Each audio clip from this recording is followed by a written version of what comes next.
was a stamp. But anyhow, that's what happened to it. They gave it away to one of their other kids, traded it for another stamp. Wow. And that about broke my heart. Just imagine what that'd be worth today. Oh, can't even imagine. When you were a teenager, was there anything that you guys went out on your weekend and did for fun? I mean, before, you know, the war, and you realized you're going in, Well, like younger teens. Remember, we would, in the winter time, well, I told you what we did down under the street light at nights and things like that. We didn't, we really didn't have girlfriends in those days. I had maybe 1 or 2 dates in my life before high school prom. I took a gal to the dance. Didn't have much like that going on. Yeah. But in the winter time, we'd pile as many as 13 kids into our old 1936 Chevy and go over to the city park and ice skate. 13 kids in a car, as I can see in TV, you know, that's a bunch. That's a lot of kids. That must have been a big car. Yeah, it was an old 36 Chevy. But anyhow, we would go ice skating, and us guys would play hockey, and the girls would play together. And that's what we did in the wintertime. And we would hunt. And we would go over to the park and slide down the hill on our sleds. And When you were hunting, this was in Des Moines? it was when we lived in that house we bought in 1933. It was just a part of Polk County then, and later became Windsor Heights, a little township separate of Des Moines. Oh, okay. And big sport also.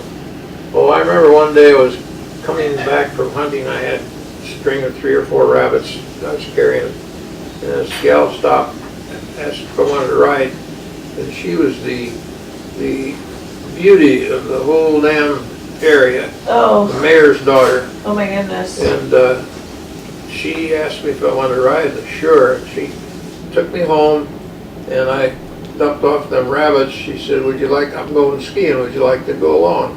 Well, sure, I've never been skiing before in my life. Yeah. And she had an extra pair of skis, and we went to Waveland Park, and they had the nice hills to ski down. Was that a local thing nearby? Yeah, it was just a couple miles away. And she showed me how to ski, and they had one of these things, you climb up a ladder, up the steps, and on a sliding board, you go down on your skis. Oh, the toboggan. It's about so high off the ground at the bottom. Oh, okay. And I got up the guts to try that, and I about broke my neck, of course. Oh my goodness. Jacob. But Nadine for half an hour. Nadine Stedman. Yeah? Oh man, That was the beauty's name? Oh boy, I wish I could have dated her again. She was such a gorgeous thing, and the idol of everybody, Yeah. guys, you know. And but anyhow, then my real first date was high school prom, and this was a gal that had her own car, a little coupe. And back in those days, girls, nobody had cars. In my high school, there was one kid that had a car. One kid. There was 10 of us lucky kids that had bicycles. 10 of us. Yeah. Out of the whole high school. But anyhow, this gal's, she had a car. Her dad was the owner of the Des Moines-Pittsburgh Steel Company. Oh, wow. And so I dated her, and she was pretty damn neat. And yeah, that was my first date. Who taught you to drive, or did you kind of? Oh, that was when my brother Chester was in the state institution up at WWII, Iowa, and we would go see him every Sunday, and there was a big bridge up there, a mile-long bridge called Kate, I can't remember the name of the bridge, but we would have a picnic down under that bridge. It was a mile long and very high, and it was on the Des Moines River. Yeah. And we'd spread a blanket and have a picnic. And I would drive with 36 miles or 56 miles from Des Moines up there every Sunday. I'd drive, and I'm like 12, 13 years old. Uh-huh. And I'll never forget one time, I was walking up on top of this big high bridge, 100 feet down below, these people on a blanket, my folks, and a good neighbor, some neighbors with us, and this girl sitting down there on the blanket. And I accidentally, somehow or other, dropped this rock that I'm carrying. I had 2 or 3 rocks that I'm going to drop off into the river.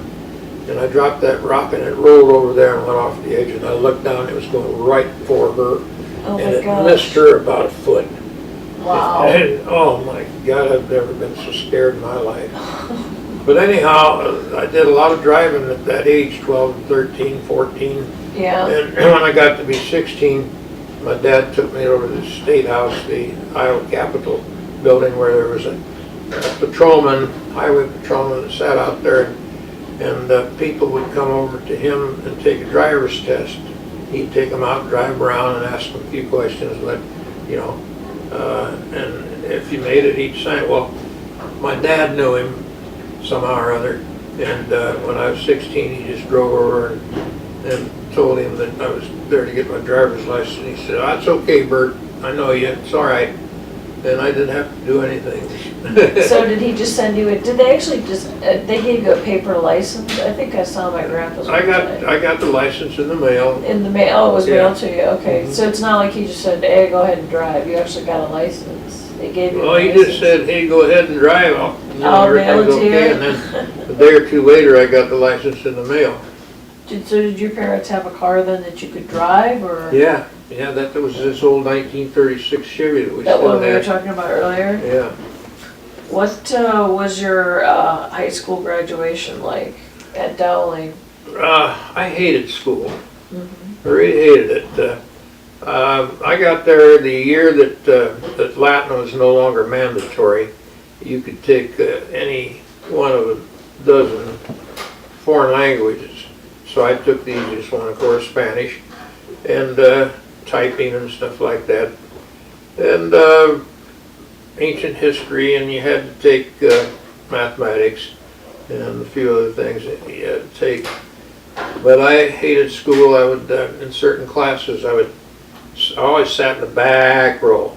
In certain classes, I could slip out the window and walk along the ledge on the second floor to an open window down the hall and go across into the gymnasium, and up above the stage in the gymnasium was a room where they kept the choir uniforms and play Sure. garments and stuff. Uh-huh. And 4 or 5 or 6 of us guys would meet up there and play poker. In the middle of the school day? And Nobody noticed, the teachers didn't notice you hopping out the back window? no, never got caught. But I'd do dumb things like that. On the second floor of the school, I'd take a box of nails or tacks or something with me, and I'd sit by the window and I'd dump them out the window, and I had a string with a magnet on it, and I'd pull these nails back up. Hold on just a second. I gotta stop this. Because I can't record over that. I'm sorry, I didn't mean to interrupt you. So you said, let me start. So you said that, I'm sorry about that. So you said that you hang a string over and then you'd what, just Well, try I to dumped like. this box of tacks out the window, Yeah. and then I had a string with a magnet on it, and then I'd pick up these tacks and nails and bring them back up. Just something During class. Something to pass the time? During class, yeah. Was there a subject that you liked more that you know, like some people really, they don't like school, but they enjoy one particular subject? Or you just didn't No. like it in general? No, I didn't like school, period. Did you play any high school sports or do any of the activities? I was on the first track team that my school ever had, and that was the only thing I was in because I was told never to go out for sports because I'd broken this left elbow so many times that they said they just couldn't repair it anymore. Yeah. So I should not go out for sports. But I did go out for track, and I played baseball in grade school. And I was on the first track team that the high school ever had, and the night before the Drake Relays, which I was fortunate enough to be able to run in. I've heard of that. Yeah, it's pretty famous. It's pretty huge. Yeah, it's pretty famous. And I was over there the night before practicing, and I fell and sprained my ankle, so I never got to run in that. Oh, no. And that was the only sports that I got involved in. Not any of the other activities and stuff like Well, that? I was in, from the time I was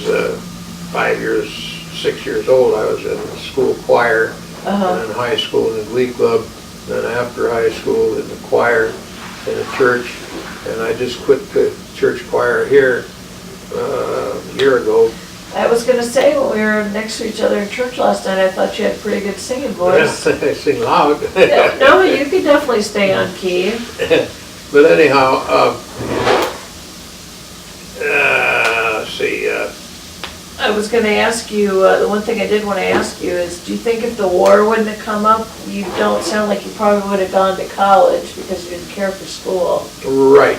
Well, I don't know. Yeah, I think you're probably right.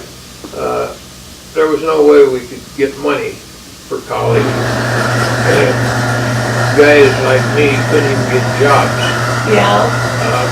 While the rest, one of the reasons I hated school, while the rest of my buddies were playing baseball and stuff, having a good, riding their bikes and hitchhiking and having a good time in the summertime, I was working in gardens, 10 cents an hour. And so from then on, I hated gardens and I hated school. Was that just neighbors that had gardens and Yeah, they paid you to weed them or whatever? Yeah, and one day a guy came by, he stopped his car and he said, "Hey son, I noticed you pretty good hard worker here. How much you make?" And I said, 10 cents an hour. He says, "I'll if you want to go to work for me, I'll give you a quarter." Holy mackerel. I bought a new tire for my bicycle. I was rich. And this 10 cents an hour, I was working for, her name was Plymouth, and her husband owned the largest insurance company in Des Moines at that time, and Des Moines is an insurance town. Oh, yeah. And it was her house, and she paid me 10 cents an hour, and she would watch out the kitchen window, watch me work. And if I come over to the side of the house and got a drink out of the faucet on the side of the house, she would deduct that time. The time you were taking a sip of water? Uh-huh. Oh my goodness.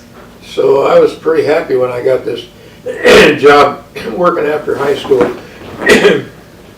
for this guy for 25 cents an hour. Now, he belonged to the Des Moines Rifle and Revolver Club, and he had this idea, made himself a jacket because his dad owned the fur company in Des Moines, and they made fur coats and and stuff like that. So he had a sewing machine. He sewed some sheepskin pads on a dungaree jacket and lay down on the hard cement floor of this Des Moines Rifle and Revolver Club. And the guys in the club liked it, and they wanted him to make one for them. And I think he made 8 of them. And then he decided, by golly, I'll just put an ad in the American Rifleman magazine. Yeah. And he got a ton of orders. And so I would go down his basement and draw around a pattern and cut these things out with a pair of scissors and sweep the floor and things like that. And his wife, his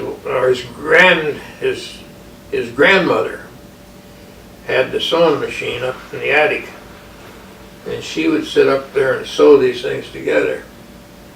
And this is why I was saying the other day that I had an ad in the American Rifleman magazine for so many months, so many years. Yeah. And it grew through these ads. It grew and grew, and it got to the place where we had to hire 2 or 3 girls to run these sewing machines. And then I got the idea of making hunting coats because not too many guys belong to rifle clubs and shoot rifles, but there's a lot of people that hunt. And at that time, the only decent hunting coat was the old stiff yellow or brown tan canvas hunting coat and Duck's Back was about the only one that made it. They were about the only people you could buy a hunting coat from. And I decided that I'd make a more comfortable hunting coat, make it out of more comfortable material instead of that old stiff canvas, and I'd make it so nice enough looking so it'd be worn kind of as a sport jacket also. Oh, that's a good idea. And got more money out of it, but it looked nice, and boy, it sold. And then I started designing different things after that. I got the idea of a sport jacket with a detachable rubberized game bag that you could button underneath the belt in the back. Yeah. Take that off when you weren't using it for a hunting coat. I made insulated hunting coats, and I made pants, hunting pants, and all that stuff, and gloves. And boy, before you knew it, I had close to, I suppose I've probably got close to 100 items in my catalog. Wow. And like I was saying the other day, there were 14,000 dealers in the United States and in other countries that I sent catalogs to and got business out of a lot of them. Uh-huh. And then also I still kept making these rifle coats, and I sold them to the Army, Navy, and Marine Corps. They were buying them from me, and contracts of like 2,000 or 3,000 in one contract, and so that was a big part of my business.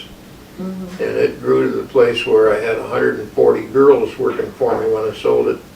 My partner and I, he was 14 years older than I, and he wanted to get out, he wanted to retire, and he wanted me to take it over, and he would let me pay for it out of the profits of the business. And Oh, that's a pretty good deal. oh, what a deal that would have been, because we never had a year go by that we didn't make a profit. Every year the company went up. Mm-hmm. And so it would have been so I thought, well, my son Billy, my oldest son, he was the only one that would have been the proper age. He was going to Drake University, and he wanted to be a school teacher. And I says, Billy, if you would, now I know just about everything to run this business except accounting.